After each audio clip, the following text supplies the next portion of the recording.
Welcome into the 49er Access podcast. My name is Sterling Bennett, and today we are going to preview the San Francisco 49ers Week 4 opponent, the Arizona Cardinals. The Cardinals come in 1-2.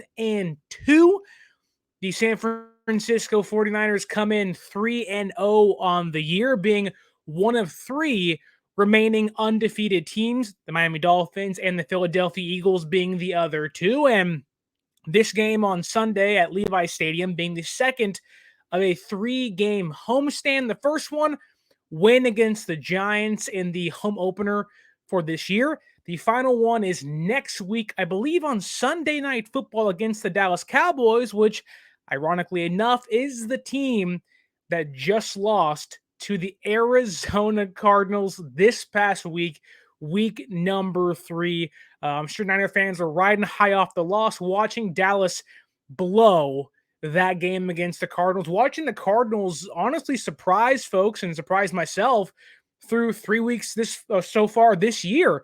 This is going to be a great game, a fun game. San Francisco's second divisional opponent. First one beat the Rams down there in Levi South SoFi Stadium. This one being their first at Levi Stadium. So without further ado, let's dive into this game on Sunday. How can San Francisco win? How they should win? And what could cause them some problems? Hint, hint, hint. There's not going to be many of those.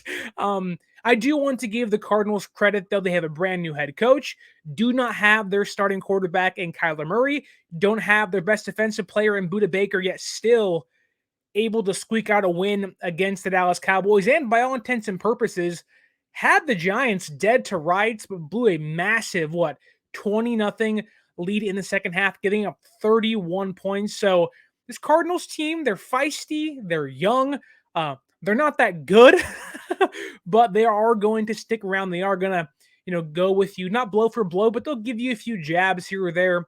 Might surprise with the uppercut, but never going to give you the true KO on Sunday. But Jonathan Gannon, he is the Arizona Cardinals head coach. We know him very well, being the Philadelphia Eagles defensive coordinator last year. Eagles lost 2 coordinators, Shane Steichen, now the Colts head coach, and Jonathan Gannon, now the Arizona Cardinals head coach. I'm sure you have seen the cringe videos of him wanting to meet Kyler Murray and him being like, "Hey everybody, my name is Jonathan." He is, in videos, and having not met him, he is very cringe. He is like, how do you buy into what he has to say? But to his credit, to his coaching staff's credit, these young Cardinals players, this team that I think everybody had finishing the worst team in the NFL or up there with the worst teams in football, he has them fighting every game, has them playing with leads in many of the games so far. And right now, the Cardinals, albeit 1-2 on the year, they are not going to come into Levi Stadium and just roll over. They are going to fight. They are going to tuck. They're going to roll. They're going to do whatever they can to make sure they at least get their money's worth against San Francisco at Levi Stadium. At 1:25 is the start on Sunday. So let's start with the Cardinals offense and how San Francisco's defense can limit them, can stop them, and hopefully get some takeaways, which might be hard to come by in this game. First, the Cardinals offense is surprisingly scoring 24 points a game, which is weird enough to say that they really don't have any stars. It's a bunch of veteran guys or unproven guys, and they're led by offensive coordinator Drew Pensing. Pensing, really unproven. It's his first year calling plays in the NFL, so we're not really sure we're going to see from him. We have a 3-game sample size, and it's been pretty creative so far how they've got guys like Rondale Moore involved in the backfield instead of being a receiver. That's stuff that Cliff Kingsbury wasn't doing, hence why he got fired. But Pensing has made it adamant he wants to get his stars, his playmakers, if you can call them that, the ball. And his biggest playmaker might be James Conner. They want to get guys like James Conner, Rondale Moore, the ball early, quick into plays, and allow them to do the heavy lifting in the offense and take pressure off quarterback Josh Dobbs. Yes, Josh Dobbs, a guy who began his career in Pittsburgh, backing up Big Ben. even played a game, I think, for the Titans last year, maybe even in the playoffs or late in the season to get to the playoffs. I believe it was the week 18, week 17 game against Jacksonville where winner takes all.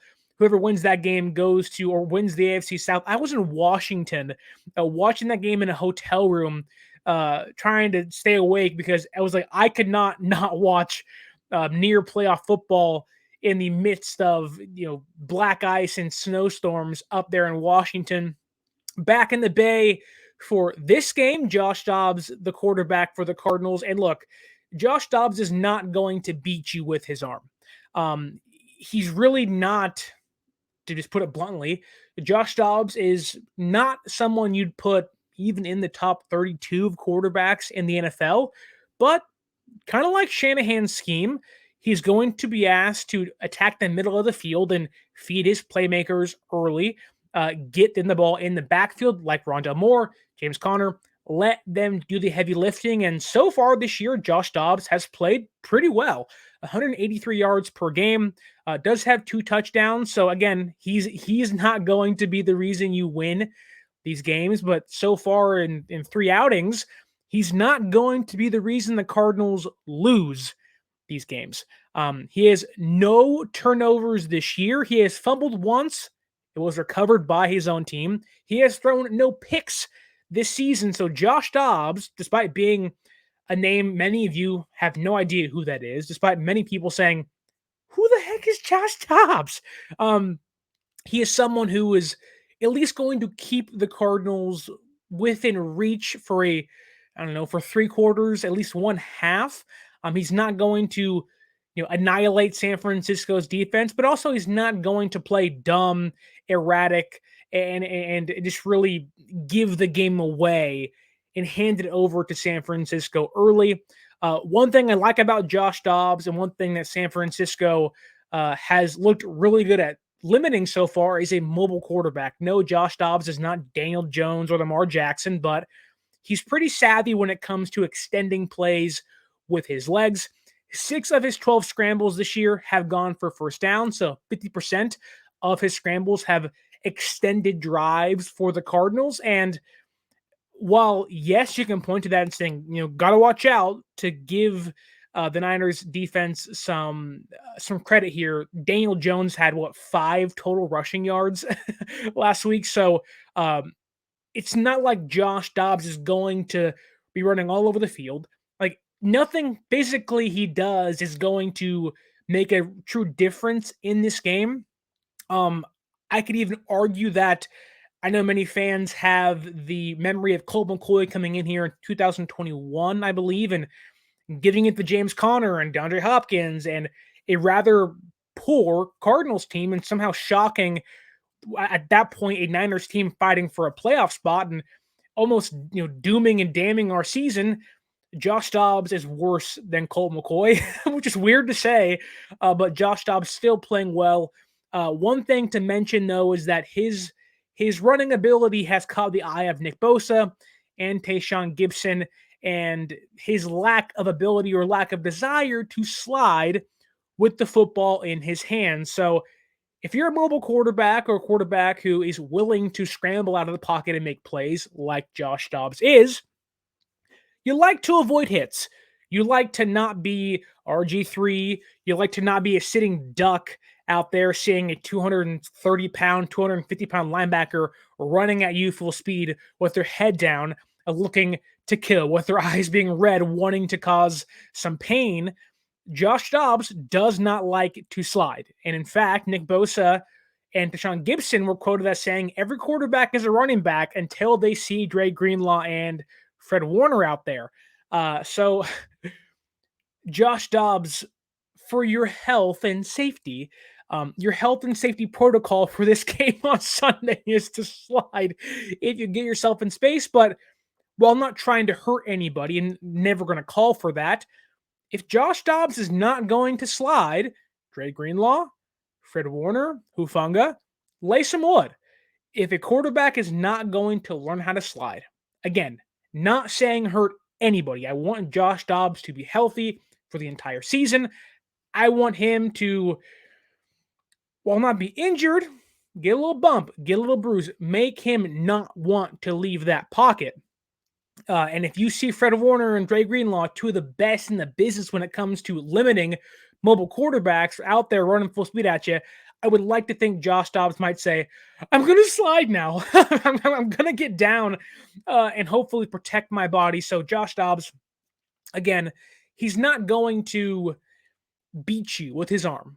He's not going to beat you with his legs. Again, he's not an elite level running quarterback. He's a quarterback that's savvy enough. He's played 6 years in the NFL at this point. He's learned under Big Ben and Ryan Tannehill. Like, he has experience behind quarterbacks who've been very successful in the NFL. He's learned from them, and I think this Sunday we're going to see some of that. Now, again, he's not going to throw 50-yard touchdown passes, but you have to understand that he can keep drives alive. He's kept the card. He beat the Dallas Cowboys' number 1 ranked defense in football coming into week 3. He wasn't the driving force behind that, but he did keep them in that game. Josh Dobbs, for as weird as it is to say, cannot be taken lightly. I don't think San Francisco is doing so, but if there is a way to beat Josh Dobbs, it is having players like Fred Warner and Dre Greenlaw and even Hufanga being able to clog the middle of the field. Fred Warner, I said it plenty of times here, since being drafted is the best coverage linebacker over the middle of the field. Josh Dobbs' strength, the way they want to scheme plays for him over the middle, is going to likely be taken away in this game. Now, I don't want to see Steve Wilks play soft zone. I want to see him attack the Cardinals offense, make them beat you over the top. If Josh Dobbs is going to want to take a home run pass and take a big swing, let him. Let him beat you early. That's fine. You get beat early, then you can stay honest. But force Josh Dobbs to beat you over the top. He's not done it so far this year. He's not a player that's going to beat you over the top really ever. He has a fine arm, but in reality, the Cardinals had basically told him, play in the system, give it to your guys early, let them do the work. If you want to beat Josh Dobbs, you got to have players like Fred Warner and Dre Greenlaw and Hufanga that say, hey, look, you are not going to beat us underneath or in the intermediate routes. And I think it's really going to help San Francisco win this game on Sunday. But we cannot forget the true star, elite player for the Cardinals, I guess you can say, their star, James Conner. Again, we know James Conner very well here in San Francisco in the Bay Area. He was a part of the win when Colt McCoy led the Cardinals to a victory against San Francisco, and it felt like that we couldn't tackle for you-know-what. It felt like San Francisco was missing plays left and right. They couldn't bring this guy down, and so far this year, the NFL as a whole, being the Commanders, a pretty good defense, the Giants, supposed to be good defense, and the Cowboys, a really stout defense that by the end of the year could rank number 1, are having a hard time tackling James Conner. Right now, going back to the point of getting the ball to their stars, their weapons in space, James Conner is in an offense that, yes, wants to feed him a lot, but the Cardinals rank number 1 in yards before contact at 3.68, basically 3.7 yards per an attempt. James Conner, despite, I would not say a top 10 running back, you could even argue overpaid with what he's getting in Arizona, but they want to feed him and they're going to give him ample opportunity to beat you. This is a very James Conner led offense. It's not a quarterback led offense. It is James Conner. You are 1A, you are 1B, and you are 1C when it comes to what the Cardinals want to do. He has the 4th most rushing yards in football this year. Yes, James Conner has the 4th most rushing yards in football at 266. The Cardinals themselves against Dallas last week racked up 222 rushing yards at over 7 yards a carry, 7.4 yards a carry to be exact against the Dallas Cowboys. This year, James Conner averaging 5.2 2 yards. James Conner is not someone to take lightly. He is someone they are going to have to key in on if they want to win this game, and they should win this game by a lot. But if they want a chance to, or if they want to limit the Cardinals, stamp it out early, hit them where it hurts, and say, look, you are not going to have a chance to upset us. This is not going to be a trap game for us. You have to limit and stop James Conner. He's someone who's going to fight for extra yards. He's going to make sure that you feel his physicality every single play. George Kittle might say that, we want the physicality. We embrace the physicality when it comes to playing a very aggressive style of football. James Conner is going to meet San Francisco at the middle and say, watch this too. Right now, James Conner has rushed for 14 first downs. That's a lot. To give you some perspective, Christian McCaffrey, probably the best running back in football with Nick Chubb not being on the field. And I can argue when Chubb's also healthy, he's still the number one running back in football. Christian McCaffrey has rushed for 15 first downs. James Conner one behind him at 14. Like, James Conner has been excellent thus far, and also shows you the usage is going to be there. James Conner has touched the football 33% of the Cardinals' offensive plays. That is 1/3 of their offensive plays. It's either James Conner or somebody else. Like, James Conner is, by all intents and purposes, the Cardinals' offense. I would expect San Francisco to play a few guys in the box. This would be a Hufanga game where he's playing down. This Niners team has done extremely well limiting big plays. You can take a risk here. Blitz Josh Dobbs, see what he does. Again, take a chance. Get a big hit early. Make these guys feel your presence. Make them understand you are playing one of the 3 final undefeated teams in the NFL. Make them feel this kind of predatory style, this hunting style of defense where if you have the ball, we want that, and we're not going to stop until we get it back.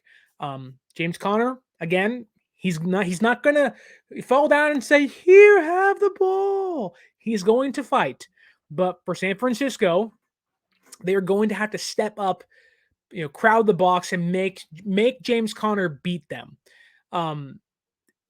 He's done good so far, but in reality, if you can stop, and they should be able to stop the intermediate passing, it's going to make the Cardinals say, here, James Conner, lead us to victory. And if that box is stacked and the Cardinals can't execute the offense they want to do, well, it makes it harder for James Conner to do his job, meaning, hopefully, a victory when it's all said and done on Sunday. But James Conner is not just a running threat. He isn't just a, ground and pound type of running back, although he can do that kind of thing. James Conner is really one of the biggest threats out of the backfield in football. Christian McCaffrey, the best. Jalen Warren, Austin Eckler, certainly up there too. James Conner, by his usage on a bad team, mind you, that he is going to get the ball in any way, form, or fashion. And one thing to point to is that the Cardinals against the Cowboys said, oh, you have Micah Parsons? We are going to run directly at you. My question would be, are the Cardinals with James Conner going to run directly at Nick Bosa? I wouldn't advise that. Now, I also wouldn't have advised running towards Micah Parsons, but it worked. Again, over nearly 7.5 yards per carry against the Cowboys last week. So the Cardinals know what they're doing.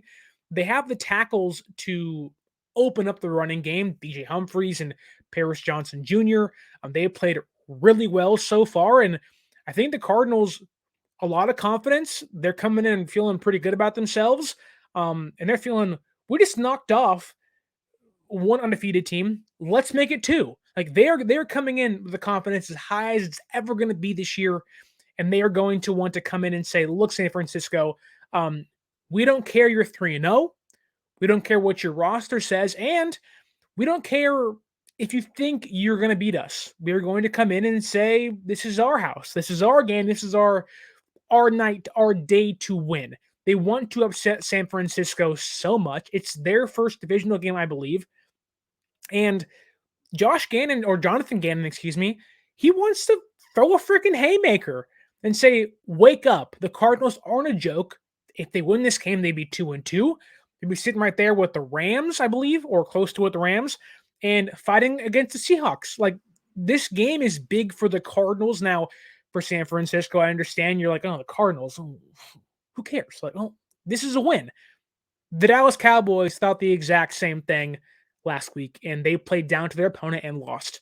Now, thankfully, for all the talk of James Conner, how great he is, San Francisco has players like Javon Hargrave and Arik Armstead and Javon Kinlaw and Warner and Greenlaw and Ufunga, guys who are, and Nick Bosa, Clelin Ferrell, guys who are excellent against the run.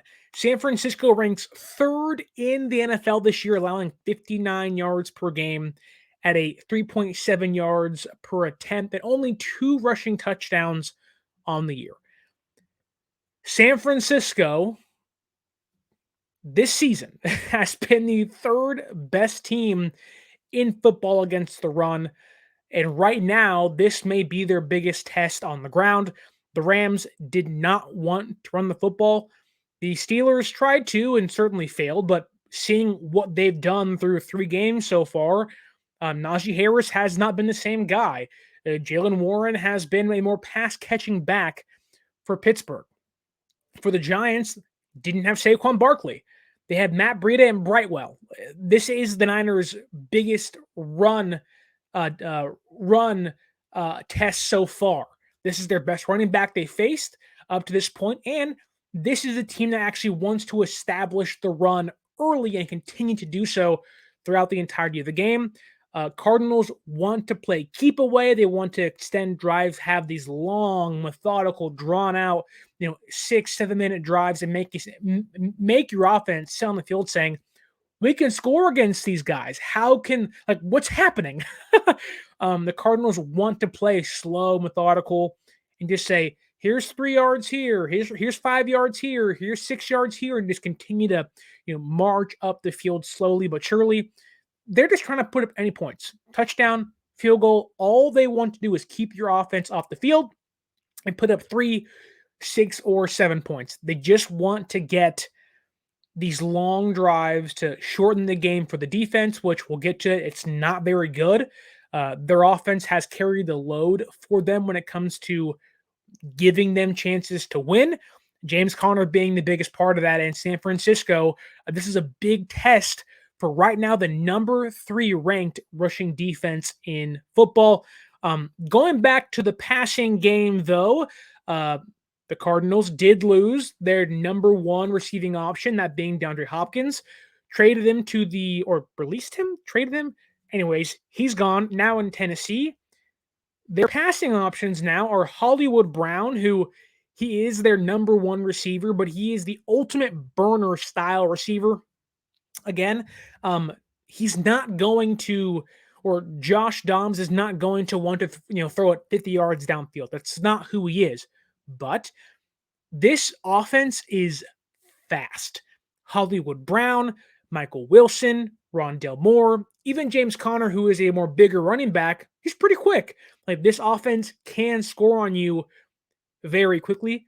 Again, it's not going to be these big, explosive, large, huge, touchdown throws downfield. It's going to be, here's a 7-yard pass, then boom, quick 20 yards after the catch. The Cardinals want to beat you with their speed. They're not Tyreek Hill, mind you, but Hollywood Brown is extremely fast. So far, 11 first downs through the air for him. Michael Wilson, a Stanford product. He is the boom, if you will, or if you want to put it this way, he's the lightning of an offense that already has plenty of lightning on it.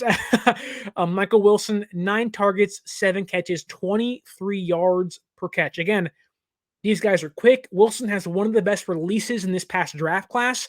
You look at San Francisco's defense that, again, has not allowed many big plays thus far. This is a game to do so, or allow one of those big plays and force Josh Dobbs to beat you.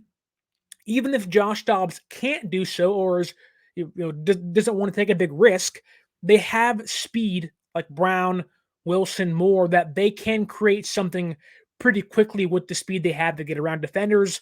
And I hate to say it, guys like Gibson's a little older, a little slower. Hufanga isn't the fastest player. Mooney Ward's a great run defender, but still, you've seen him give up.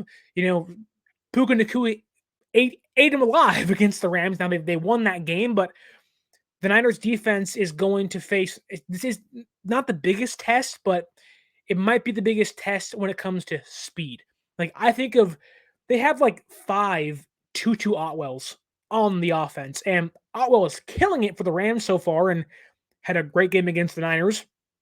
This could be a game where speed kills San Francisco's defense. Now, again, they also have guys like Zach Ertz, who's just crafty, but I'm expecting someone like Fred Warner and Greenlaw to remove him from the game, not make him a big factor in what the Cardinals can do offensively. And again, San Francisco has allowed the lowest explosive play rate, 5.2%. Last year was almost 14%, so much improved, a 9% decrease, which is a great thing for Steve Wilks. So far this year, on passes with 20-plus air yards, San Francisco's opponents are 0 for 8 with 2 interceptions. They've also allowed 3.6 yards after the catch, which ranks second best in football. The Niners have, on paper, the advantage, as they should, but the Cardinals can surprise. I know fans are coming into this game feeling good. I don't blame you. I feel good. Like, the Niners are going to win this game. They should win this game. But to give the Cardinals credit, when you beat a team like Dallas, who I can sat here and I did sit here and say they're frauds, they're freaking frauds. But the Dallas Cowboys are a good team. Now, they've lost their star cornerback, and, they certainly, catch this, the Cowboys haven't had a receiver catch a touchdown pass. That shocked me. But again, irrelevant for this podcast. but the Cowboys, by all intents and purposes, are a good team. By the end of the year, should be in the playoffs, might win the NFC East. Like, they're going to be somewhere in the dance when it comes to fighting for divisional ground or a conference playoff win, or even if it's a Super Bowl. Like, they're going to be in that realm in the playoffs when it's all said and done. But the Cardinals beat that team. Now, is it a fluke? We'll find out. I would like to think the Cardinals are not a fluke. They have a team riding high, full of confidence, that want to punch another elite team in the mouth on Sunday. But I'm sorry, Cardinals fans, if you're listening, watching, thank you. I do think San Francisco is going to have a lot of fun when it comes to playing the Cardinals offensive line. Now, again, to give them credit, DJ Humphries and Paris Johnson, rookie this year, top 10 pick, top 7 pick, I believe, for the Cardinals. They're really good. They played great this year so far for Arizona. They look like, whether it's Johnson playing left tackle in the future or it's how it is currently with Johnson playing right tackle and Humphries playing left tackle, they are a solid pair of tackles in football.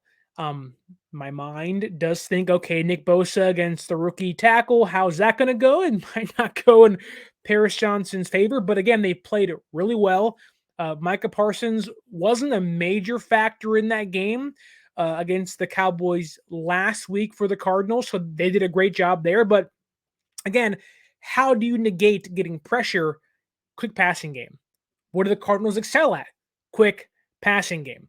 But they do have weaknesses in the middle of the offensive line. Starting left guard Elijah Wilkerson is the fourth worst graded guard per PFF, and I hope I don't butcher this name, but starting center Hiyoti Fraholt has the 4th worst pressure rate at 7.6%.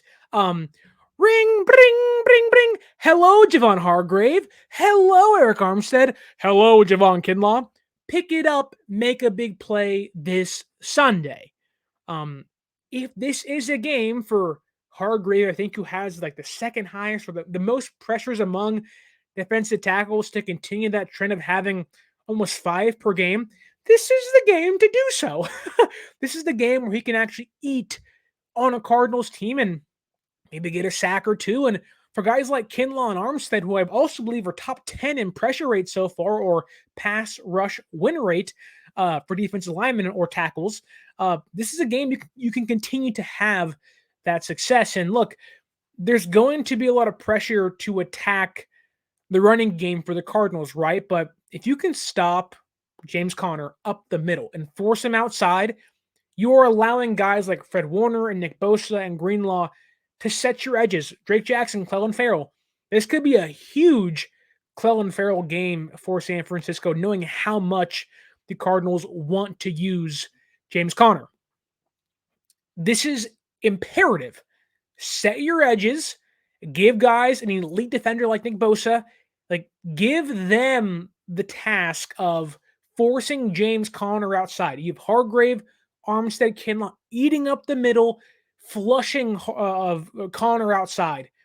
That's like an automatic win for San Francisco, running them into Warner and Greenlaw and Nick Bosa and Clelin Ferrell, who are all strong run defenders. That, to me, is a key to success in this game. So Hargrave, Armstead, Kinlaw, you have to eat up the Cardinals' interior offensive line.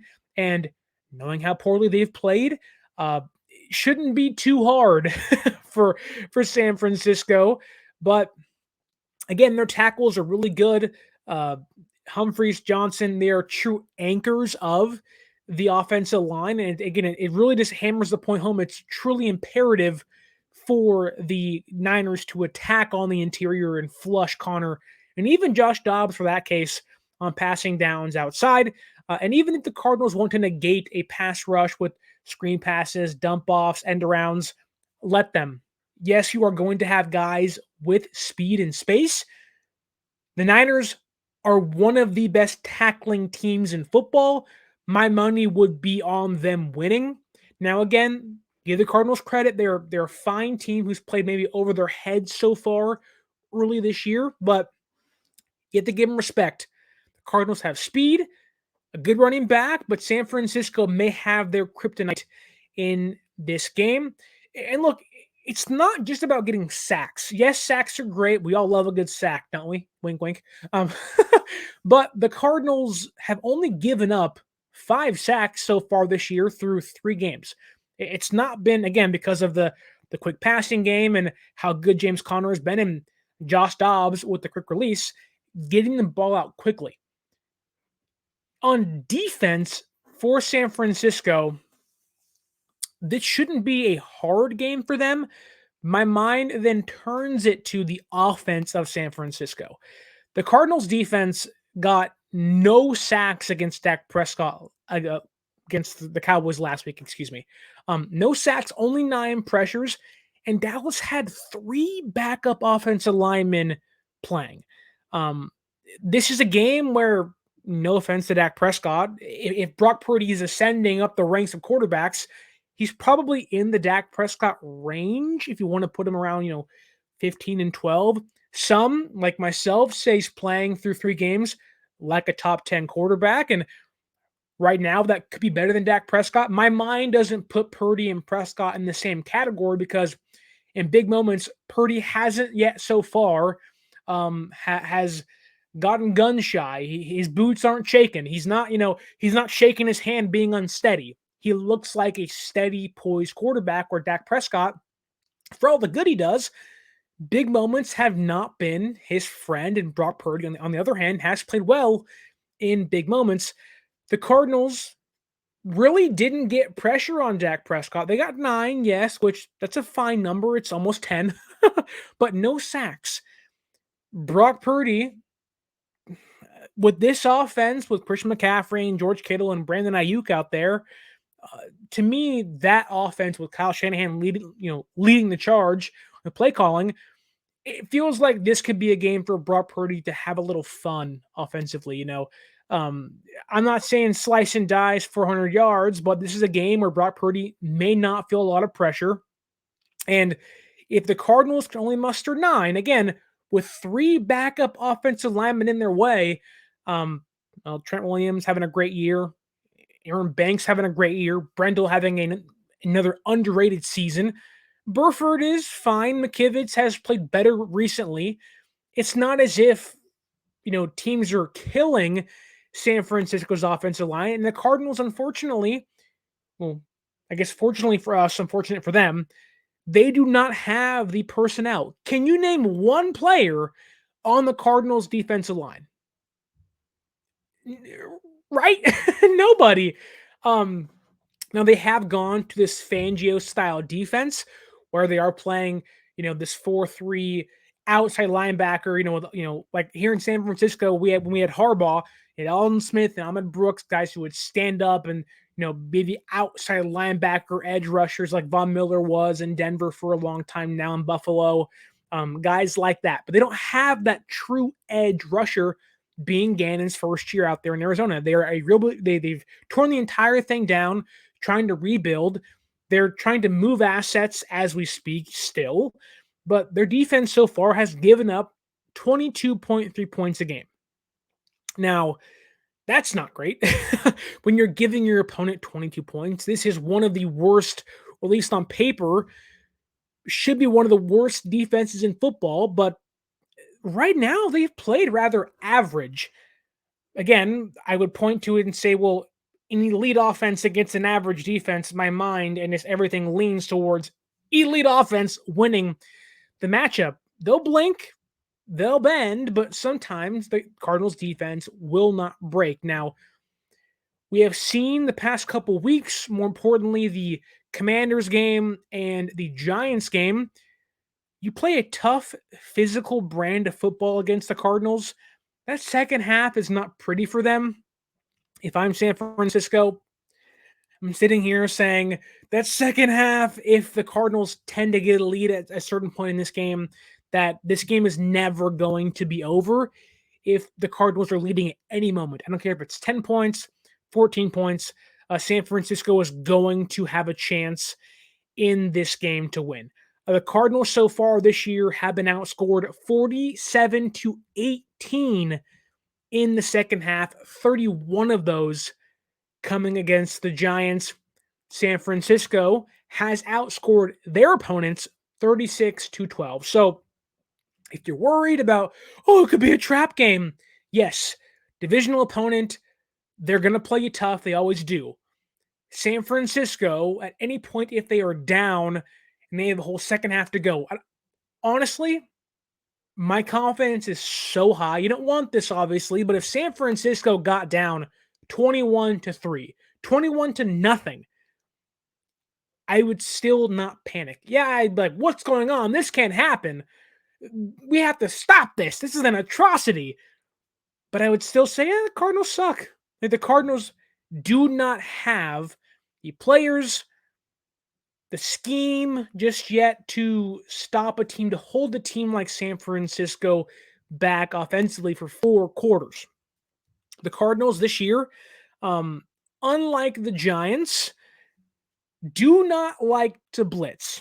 So they really can't outscore you. They can't hold you back, and they aren't aggressive. Now, unlike the Giants, again, the Cardinals have the second lowest blitz rate in football, 12.5%. The Giants had the 4th highest blitz rate, but the Cardinals rank 8th with an 8.6% sack rate. So, weirdly enough, last week, the Giants would blitz and blitz and blitz and blitz and couldn't get a sack. They had their first sack for the first 3 games, their first sack of the season against San Francisco last week. The Cardinals rarely ever blitz, but somehow have generated a ton of pressure at 8.6%, putting it inside the top 10. I'm not going to lie to you. I have no idea how they're doing this.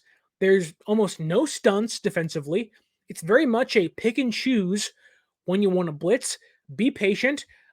Let the offense sit back and relax. And when you do blitz, you bring everybody.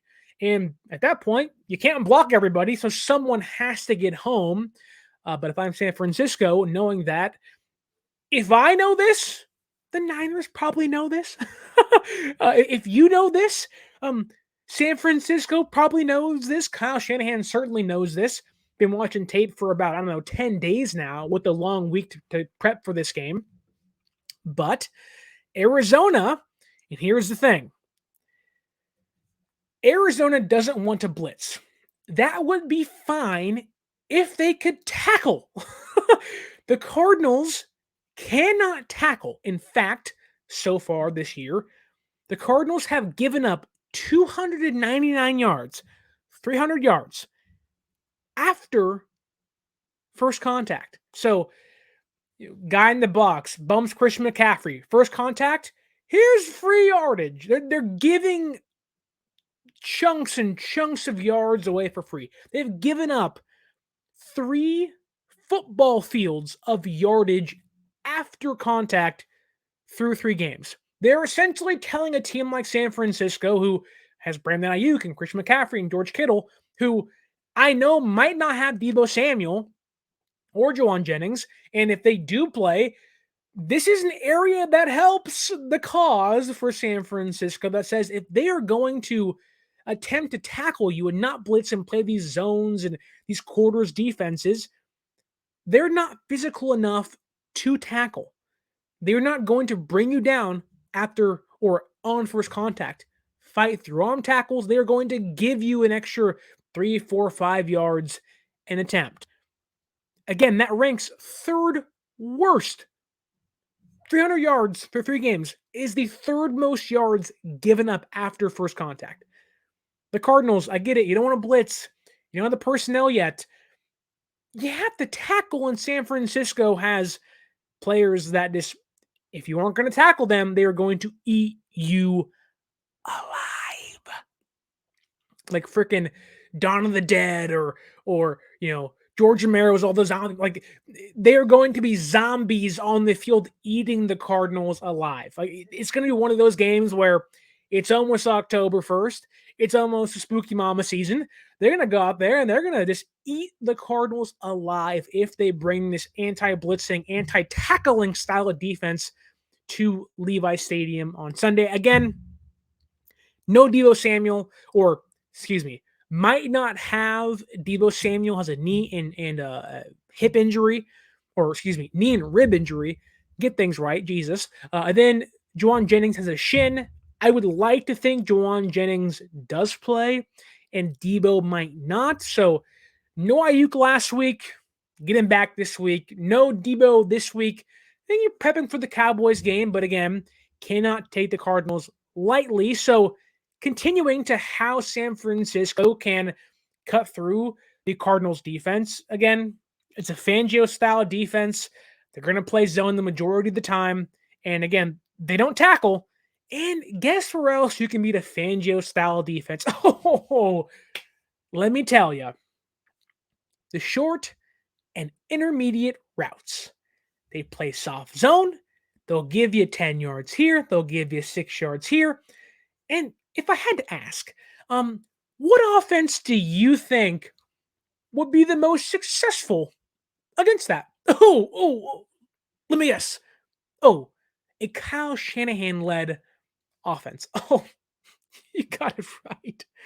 San Francisco against the Cardinals is a mismatch nightmare for the defense of Arizona. I don't care if they're wearing those stupid Kmart brand, 1994 version of the Niners throwbacks. Like those things, oh my God. It don't matter what jersey you're going to wear, Arizona. You're out there flexing, being like, oh man, we got these throwbacks. Where'd you buy them? TJ Maxx. And look, if you shop there, it's no offense. It's not high end. San Francisco has some of the best jerseys in football. And that's just the normal ones. Now we're talking 1994 throwbacks with the saloon font and the black blocks behind the white and the red and the all whites. Oh, the Cardinals are like, can we do that too? And it's like, oh, I mean, you can certainly try. But, those things are ugly. Anyways, back to actual football. The linebackers for Arizona, they have moved Zaven Collins to outside linebacker and using him very much as a pass rusher. Traded Isaiah Simmons to the Giants, their George Kittle stopper, traded him away. And they have one good linebacker. One being Kazir White. He's probably the best coverage linebacker the Niners have seen so far. So if there is a game you can point to and say George Kittle might not have his, 7 catches, 90 yards, but let's be honest here. Does it really matter who the linebacker is? Does it really matter?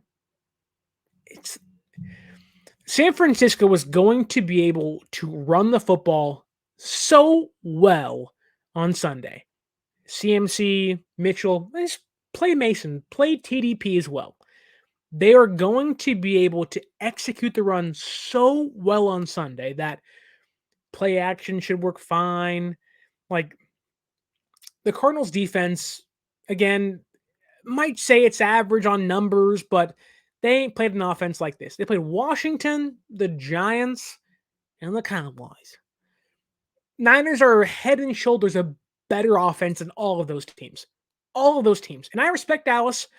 Washington's 2-1 this year. I respect them. But almost every linebacker, defensive lineman on this Cardinals team, poor run defenders. You can't run. What does it open up? Short, intermediate routes, play action. Who excels there? Brock Purdy does. George Kittle does. Oh, Brandon Aiyuk does. This is going to be a game where, yes, you can't take them lightly. You might be able to take them lightly. I'm not saying with effort. I'm just saying on paper, with the numbers, the Cardinals should not be on the field with the Niners. I get you beat Dallas.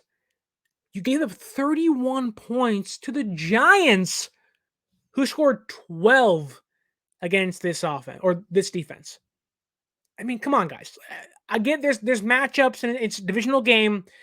My money is hard on the Niners side to execute this game. Mortal Kombat just came out. We're talking, finish him, flawless victory, fatality. Like, that was awful, but stick with me. Like, the Niners should win this game by a lot. Landslide. The Cardinals linebackers can't run defend. Defensive linemen can't run defend. Their secondary, a little better run defenders, but no Buda Baker out there. And Marco Wilson and, Catrell Clark, they're young defensive backs. Both of them have allowed one cornerback on a team. Okay, they're a weakness, they're a flaw. You attack that guy nonstop. Most defenses can mask one cornerback having a above 100 passer rating allowed so far this year. The Cardinals have 2. Dose. 1, 2. 2 cornerbacks that have allowed a 100 plus passer rating this year. Yes, you may not have Deebo and Jennings, whatever. You can overwhelm these young DBs. You can find easy yards. This could be a game where Purdy's just like boop, pop, pop, beep, boop, pop, and it's getting like 7 yards here and 10 yards here. And if they're going to give you completions and they're also not going to tackle you, I mean, come on. This is a game the Niners should win by 20. A game they should win by 30. The Cardinals, you're young. Kyler Murray comes back. We'll see what happens. You get Marvin Harrison Jr. We'll see what happens, folks. We'll see. The Cardinals could be a better team in a year or two. They look fine this year. They look better than we expected this year. But in this game, I'm expecting earth to or they're going to fall back down to earth in this game. Brock Purdy in this game should have a ton of fun. A ton of fun. But again, going back to the run defense of the Cardinals, because it opens up so much of what San Francisco is going to be able to do offensively in this game. San Francisco has the best running game in football, has the NFL's leading rusher, playing a run defense ranked 26th in rushing yards allowed per game, and they gave up 122 to Tony Pollard last week. They've also allowed a running back to score a receiving touchdown in all 3 games so far this year. Oh, and Christian McCaffrey has at least 100 scrimmage yards and a touchdown in each of the team's first 3 games. You run the ball well, you can pass the ball well. This is not a, Josh Dobbs, Derrick Henry in Tennessee last year and just hope you can eke out a win winning 13-10 because your quarterback can't get it done. It's not like the Cardinals, who James Conner has to play his A game for them to win. This is San Francisco, an offense so far this year that has the 3rd highest percentage of drives ending in a score at 54.5%. This is an offense led by Brock Purdy, who has yet to, knock on wood, knock on all the wood, yet to throw an interception in his last 120 consecutive passes. This is an offense that has outscored its opponents 36-12 in the second half. This is an offense getting back its number 1 target getter in Brandon Aiyuk, and even if they're missing Deebo Samuel, they still have George Kittle and Christian McCaffrey, who, if you try to tackle them, are going to have a field day breaking your defense down. Divisional game, I get you want to give the Cardinals some respect. You want to give them a glimmer of hope, optimism. They beat the Cowboys last week. I get all of it. Shocked me too. I was sitting there saying, let's go! Let's go! The Cowboys lost! One less team undefeated. This week is not going to be the same story for the Cardinals. And it's not me being a homer. It's not me sitting here saying, well, I host the 49er Access podcast and San Francisco is always going to win. This is me stating the numbers, the facts, and the evidence prove San Francisco is going to win this game. My prediction is 33-16. I'll give the Cardinals some points. They're a scrappy team. James Conner's a good running back. They have some speed. I expect something to happen, but it's like a dam. Eventually it breaks, and the Cardinals are going to eventually break in this game. Whether it's early in the first half or late in the second half, San Francisco is going to find their way and win this game 33-16 and advance to 4-0 on the year, stay undefeated, and 2-0 in the division, continuing to climb up the ranks. Remember, the Rams lost in week 3. Seattle's still being feisty and fighting, but you beat the Cardinals.